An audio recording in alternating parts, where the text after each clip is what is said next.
नमस्ते भारत, जय भारत। मेरे भारतवासियों, आज मैं आप सभी के बीच में एक भारत के हित में एक मांग रखने जा रहा हूँ। वह समस्त भारतवासियों के लिए है, परंतु पहले एक मांग और रखी गई है एक संगठन के द्वारा। पहले उस मांग को देख लिया जाए, फिर हम एक भारत देश के नागरिक होने के नाते उन मांगों को रखेंगे। तो आइए पहले इनकी मांग को हम सुन लेते हैं।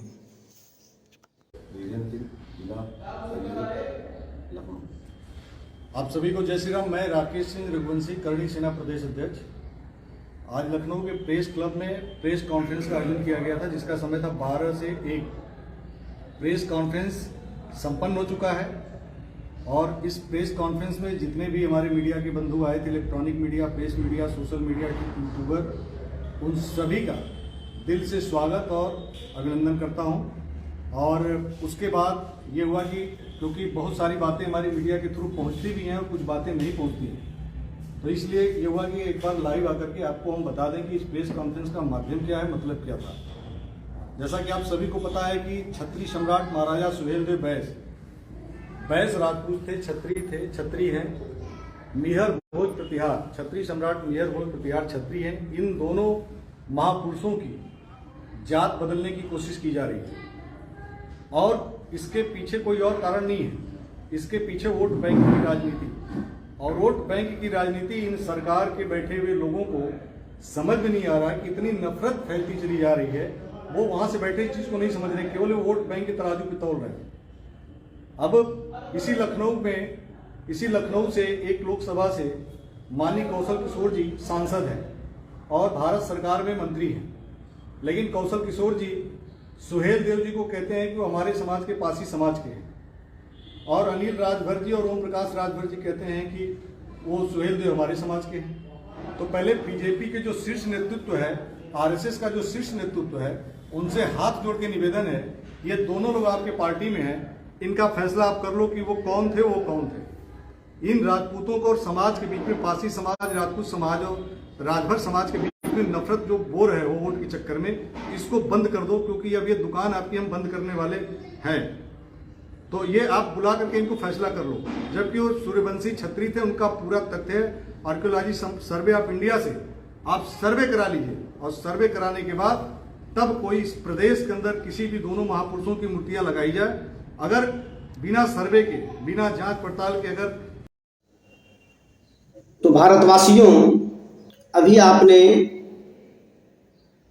श्री आदरणीय अध्यक्ष महोदय जी को सुना, जो करणी सेना के प्रदेश अध्यक्ष हैं।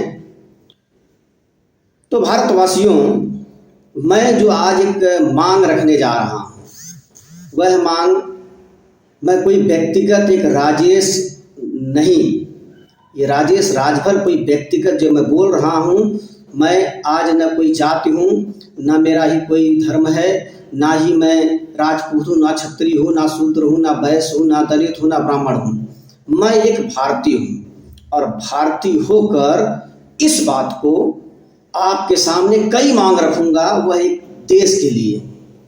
तो साथियों, पहले इन्होंने कहा जो बात, मैं इनकी बात का समर्थन करता हूँ। अब उन्हीं के समर्थन करते हुए आगे उस मांग को बढ़ाऊंगा। जैसा कि साहब ने कहा कि एक गंदी राजनीति हो रही थी, इस बात को, सही बात, एक गंदी राजनीति की वजह से आज समाज में एक देश नफरत फैल रही है। दूसरी बात साथियों, अभी उन्होंने कहा कि महाराजा सुहेलदेव, देखिए आज महाराजा सुहेलदेव पे ही सिर्फ बात नहीं होगी, कई बातें होंगी, कई मांग रखी जाएगी, पर उन्होंने शुरुआत महाराजा सुहेलदेव की है। तो अब लगता है इस देश में महाराजा सुहेलदेव के अलावा कुछ बचा ही नहीं है। तो चलिए महाराजा सुहेलदेव से ही शुरुआत करते हैं। उन्होंने कहा महाराजा सुहेलदेव छत्री थे, फिर उन्होंने कहा कि वो राजपूत थे, फिर इन्होंने क्या कह दिया कि वो वैश्य राजपूत थे। अब जाति से तो उन्होंने भी जोड़ दिया, क्योंकि वैश्य राजपूत बाद में है, पहले वैश्य एक जाति है। फिर उन्होंने एक मांग रखी कि इस देश में आर्कोलॉजिकल सर्वे का एक सर्वे कराया जाए। तो साथियों, सबसे बड़ी बात, आर्कोलॉजिकल सर्वे ऑफ इंडिया, भारतीय पुरातत्व विभाग है, इसकी स्थापना आज से 160 साल पहले 1861 में हो गई थी। तो इन 160 सालों में पुरातत्व सोया तो नहीं रहा, पुरातत्व विभाग सोया तो नहीं रहा। पुरातत्व विभाग ने न जाने कितने शोध किए हैं और लगभग नहीं तो 100 से अधिक खंडों में अलग अलग उनकी रिपोर्ट है, हर एक समाज के बारे में, हर एक इतिहास के बारे में। अब वह चाहे जिला गजेटियर के रूप में हो, जिसे राजपत्र कहते हैं, वह चाहे जिले का राजपत्र हो, चाहे स्टेट का राजपत्र हो, चाहे वह भारत का राजपत्र हो, या अलग अलग सेंसस ऑफ रिपोर्ट है, अलग अलग कास्ट ट्राइब की रिपोर्टें हैं, अलग अलग जो है सेटलमेंट रिपोर्ट है। उसके बाद जो एक सांख्यिकी ऐतिहासिक वर्णन के नाम से तमाम अलग अलग तरह से हजारों पुस्तकों में इन रिपोर्टों को लिखा गया है। तो नया इतिहास लिखने की क्या जरूरत है, इतिहास तो लिखा गया है। बस उसी इतिहास में से देश के सामने यह बात रखनी है कि कौन किसका क्या इतिहास था। तो साथियों, ये तो पहले से व्यवस्था है और इसी भारत गवर्नमेंट का सब हिस्सा है। तो सारा रिपोर्ट तो सरकार के पास है, सरकार चाहे तो सब क्लियर कर दे। लेकिन साथियों, अब सवाल मुद्दा यह नहीं कि महाराजा सुहेलदेव पहले किस जाति के थे, वैश्य थे, राजपूत थे, क्षत्रिय थे, या वो भरवंश के भारसीय नागवंशी क्षत्रिय थे, या और किसी जाति के थे। यह मुद्दे से हटकर महाराजा सुहेलदेव कौन थे, देश के सामने अब जो इतिहास सभी लोगों को पता है, लेकिन सबसे बड़ी बात, महाराजा सुहेलदेव का कैरेक्टर क्या था। तो महाराजा सुहेलदेव का कैरेक्टर मात्र थोड़े समय में, क्योंकि इसी से संबंधित आगे सभी मान हैं। तो महाराजा सुहेलदेव का कैरेक्टर क्या था, उनका कैरेक्टर था, सबसे बड़ी बात, इस देश के लिए सीखने वाली चीज, उन्होंने एक संघ बनाया, उन्होंने एक संगठन बनाया, एकता का, तमाम उन लड़ाकू वीरों को इकट्ठा किए और इकट्ठा कर एक ऐसे आक्रमणकारी को जिसने पूरे देश के तमाम सूरवीरों, राजपूत क्षत्रियों को उसने हरा दिया था और तमाम अलग अलग वंश के तमाम लोगों को उसने हरा दिया था। ऐसे आक्रांता जिसने तलवार के बल पर इस देश का धर्मांतरण ही नहीं किया बल्कि लूटा और तमाम अत्याचार किए, उसका उन्होंने वध किया। 150 सालों तक किसी के माई के लाल की हिम्मत नहीं हुई जो इस देश पर झांके। लेकिन साथियों, अब शुरू हो रहा है, यह तो उनका था कैरेक्टर, उनका चरित्र, उनका कर्म। लेकिन अब जो सवाल उठता है, फिर 12वीं सदी से जब मोहम्मद गोरी आता है, कई बार इस देश को लूटता है और अंत में जब पृथ्वीराज चौहान को पराजित करता है, वहां से लेकर साथियों मुगल काल तक भारत देश हमेशा इन्हीं विदेशियों के, इन्हीं लुटेरों के अधीन रहा। और उसके बाद अंग्रेज आए, अंग्रेजों ने सारे लोगों को अपने अधीन कर लिया। अब सवाल यह होता है, जैसा कि उन्होंने कहा कि वो वैश्य थे, हैं और रहेंगे, उन्होंने अपना निर्णय भी सुना दिया। तो सबसे पहला सवाल, ये वैश्य राजपूत हैं, इनका इतिहास क्या है। इनका इतिहास भी तो देश को जानना चाहिए कि भाई वैश्य राजपूत है कौन, इनकी उत्पत्ति कहाँ से हुई, इनकी वंशावली क्या है, 12वीं सदी के पहले कौन से लोग थे, यह देश के सामने आना चाहिए। 12वीं सदी से लेकर 1947 तक क्या इन्होंने क्या किया, इन्होंने कितनी लड़ाइयाँ लड़ी उन विदेशियों से, कितना संघ बनाकर। अब आइए वैश्य जो राजपूत हैं, अभय चंद निर्भय चंद से इनकी स्टोरी शुरू होती है 12वीं शताब्दी में, जब मोहम्मद गोरी का आक्रमण होता है। उसके बाद अभय चंद, निर्भय चंद के बाद कर्णदेव के बाद जो है जाजन देव, घाटम देव, उसके बाद सेढ़ू राय, उसके बाद सातन, उसके बाद त्रिलोक चंद 13वीं सदी के उर्फ तातर खां, उसके बाद बरियार सिंह, बिडार देव, अम्बे राय, और आइए भाले सुल्तान, बैस राजपूत भाले सुल्तान। ये जो प्रभु श्री राम की धरती अयोध्या, उनके पुत्र जो कुश थे, उन्होंने कुशभवनपुर नगरी बसाई थी। उस कुशभवनपुर को 600 सालों तक इन्हीं फारसी भरवंशियों ने सुरक्षित रखा, जबकि उसी अयोध्या में लगभग 50 से अधिक ऐसे नाम हैं इन्होंने अपने नाम से बसाया, लेकिन कुशभवनपुर को कभी नहीं बदला। लेकिन इन्हीं भाले सुल्तानों ने अलाउद्दीन खिलजी से मिलकर,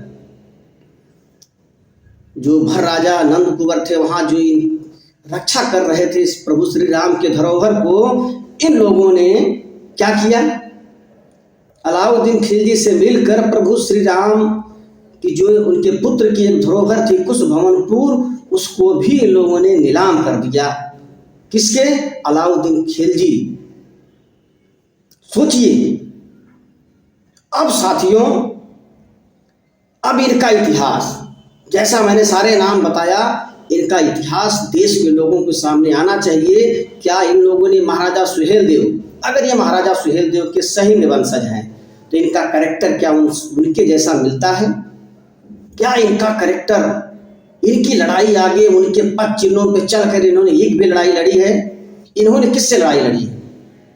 किस 12वीं शताब्दी से लेके मुगल काल तक इन्होंने किस विदेशियों से, किस लुटेरों से इन्होंने लड़ाई लड़ी है, या किनसे मिलकर लड़ी है, और किसकी संपत्ति इन्होंने छीनी है, उनसे मिलकर इसका भी इतिहास देश के सामने आना चाहिए।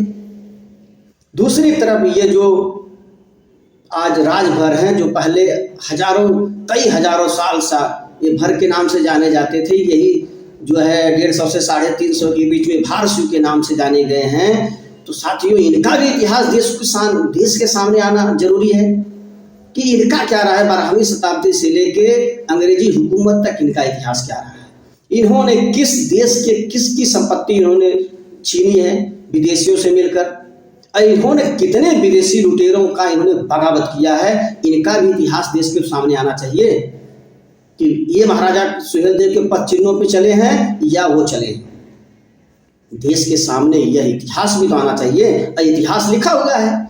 नया सर्वे कराने की क्या जरूरत है भैया? 160 साल से सर्वे हुआ है, सारा चीज लिखा गया है हजारों पुस्तकों में, उसे पढ़िए और उसे देश के सामने रखवाइए।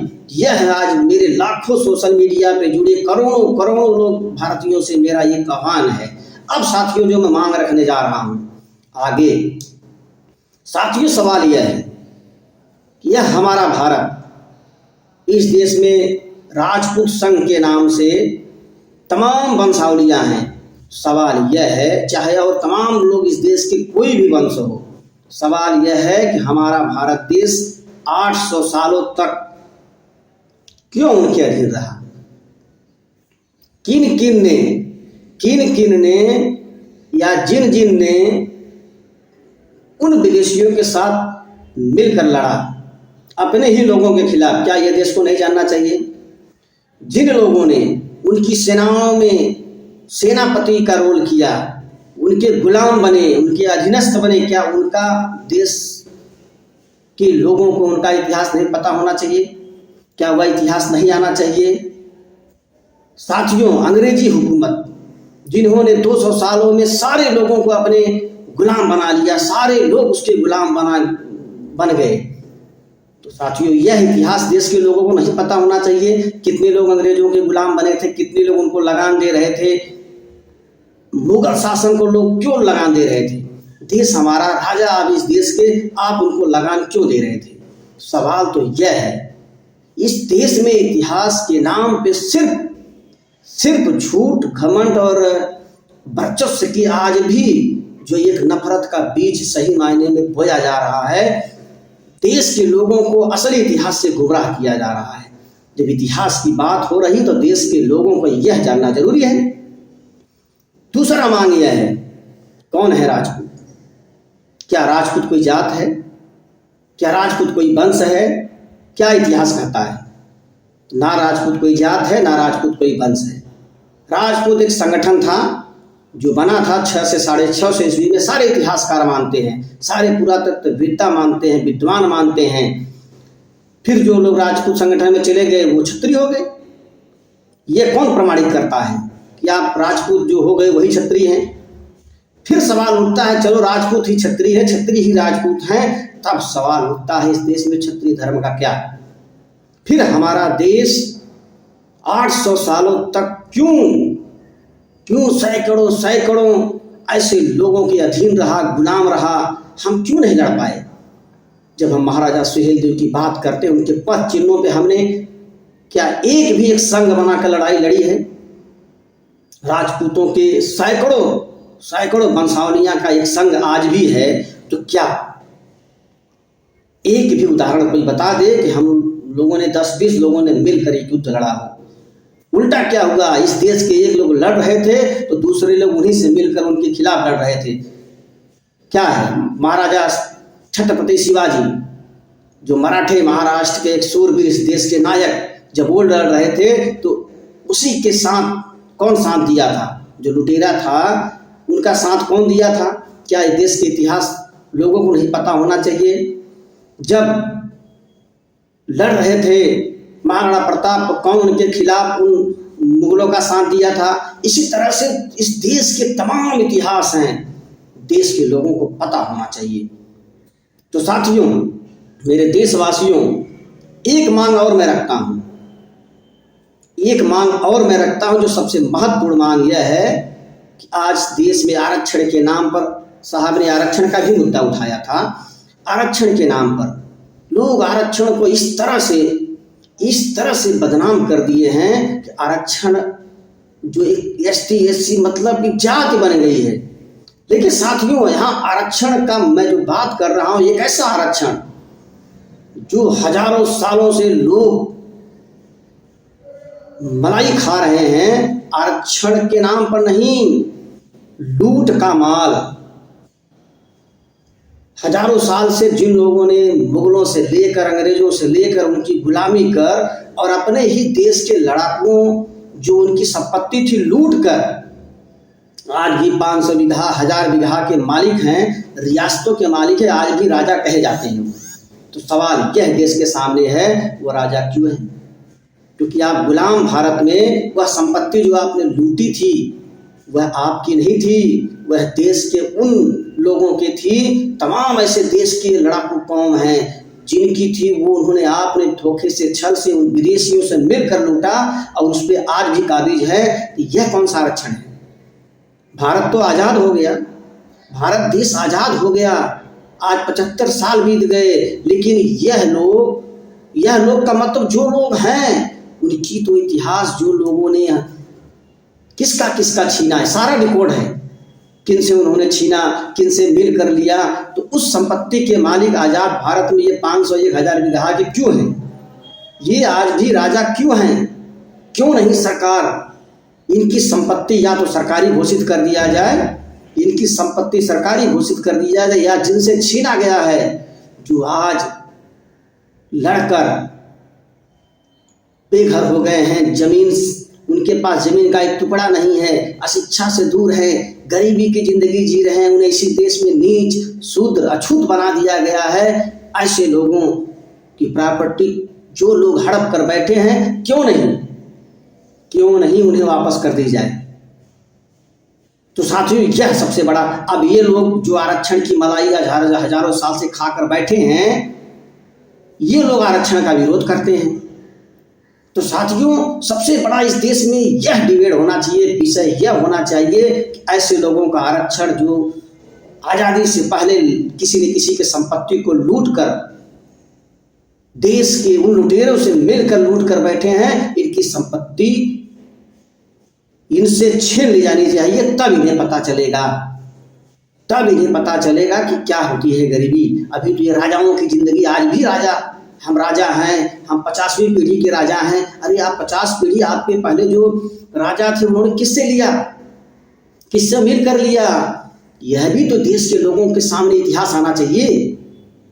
साथियों, मेरे देशवासियों, आप अगर, क्योंकि हमारे पास कोई साधन नहीं था एक गरीब भारतीय होने के नाते कि मैं कोई एक ऐसा कर पाता जैसा इन लोगों ने इवेंट किया था अभी, तो आप सभी देशवासी, आप ही इस देश के मीडिया हो, आप ही इस देश के पत्रकार हो, आप चाहो तो इस विषय को, क्योंकि मुद्दा इस देश में यह जो मांग है यह लोगों के सामने उठनी चाहिए कि देश में, देश का जो एक अतीत है, इतिहास है जो आज तक छुपाया गया, उसे सामने आना चाहिए। कौन देश के लिए लड़ा है और कौन देश के साथ गद्दारी किया है, कौन उन विदेशियों से मिलकर लड़ा है, कौन उन विदेशियों से मिलकर यहाँ के लोगों के खिलाफ लड़ा है, यह इतिहास देश के सामने आना चाहिए, वह चाहे किसी का भी। यह मांग देश की सरकारों से, देश के सारे उससे संबंधित विभागों से और देश के तमाम मीडिया चैनल क्यों नहीं उठाते ये सब मुद्दे? लेकिन सब डरपोक है, डरपोक, सही बात पे कोई बात ही नहीं करना चाहता है। तो साथियों, ज़्यादा न कहते हुए जो हमने मांग रखी है, उम्मीद है आप इसे भारत की मांग समझते हुए, एक भारतीय होने के नाते जो मैंने रखा है उसे आप लोगों तक पहुँचाएं। शायद यह बात देश के हुक्मरानों तक पहुँचे। और साथियों, जितना हम इतिहास को छेड़ेंगे, इतिहास के अतीत में जाएंगे, नफरत के सिवा कुछ नहीं मिलेगा। तो उन लोगों से हाथ जोड़कर विनम्र गुजारिश है कि इतिहास के अतीत के जख्मों को मत कुरेदिए, सिवाय नफरत के कुछ नहीं मिलेगा। और ये जो सबको अभी भी मैं राजपूत हूँ, मैं क्षत्रिय हूँ, मैं ये ब्राह्मण हूँ, ये सारा चीज़ खत्म करिए। अब आइए हम सब भारतीय बने, एक भारत के सच्चे नागरिक बने और आने वाले भारत को एक नया सुनहरा भारत बनाएं। ये जाति पात, द्वेष, ऊंच नीच का भेदभाव छोड़कर सभी किसी वंश के राजा हों, वो सभी के राजा हैं। क्या फर्क पड़ता है महाराजा सुहेलदेव अगर वो किसी और वंश के हैं? क्या फर्क पड़ता है? जब राम अगर किसी वंश के हैं, पूरे देश के लोग उनको भगवान मान सकते हैं, कृष्ण किसी एक वंश के, उनको सारे लोग भगवान मान सकते हैं, तो इसमें क्या आपत्ति किसी को है? हर एक जगह बस ये क्षत्रिय हैं, ये राजपूत हैं, ये कोई सी बात हुई? तो साथियों, यह मांग है हमारी देश के सामने, देश के आवाम के सामने।